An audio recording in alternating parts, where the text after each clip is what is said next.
V Lani v Prievidzi odštartoval pilotný projekt koľmeho vodorovného značenia parkovacích miest na niektorých miestnych komunikáciách. V praxi sa osvedčil. Na tých uliciach, kde sme už túto službu zrealizovali, tak vychádzame z nejakých prvých čísiel, že takýmto parkovaním dokážeme ušetriť až celkovo 12% z parkovacích miest, čiže tá kapacita, ak teda ľudia dodržujú vyznačené parkovacie čiary, sa zvýši.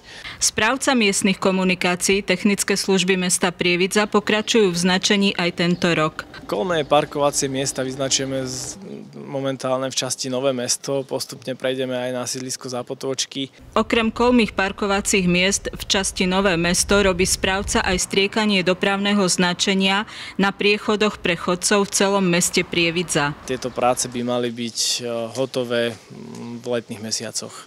Všetky práce sú financované z mestského rozpočtu z paušálnej úhrady, ktorú spoločnosť dostáva na úhradu správy komunikácií, ktoré teda správe má, ale konkrétne čísla to budeme vedieť vyčísliť až teda po sezóne, pretože v tomto balíku objeme peňazí, ktoré na cestu sú, tak tento balík obsahuje aj také práce ako opravy výtlkov, už aj spomínané značenie vodorovné, zvislé, čiže konkrétnu túto položku budeme vedieť povedať po sezóne. Nové značenie má zefektívniť využívanie existujúcich parkovacích plôch a tiež zvýšiť bezpečnosť na priechodoch pre chodcov. Spoločnosť Technické služby mesta Prievidza preto žiada vodičov o rešpektovanie prenosného dopravného značenia, ako aj o rešpektovanie dočasných parkovacích obmedzení.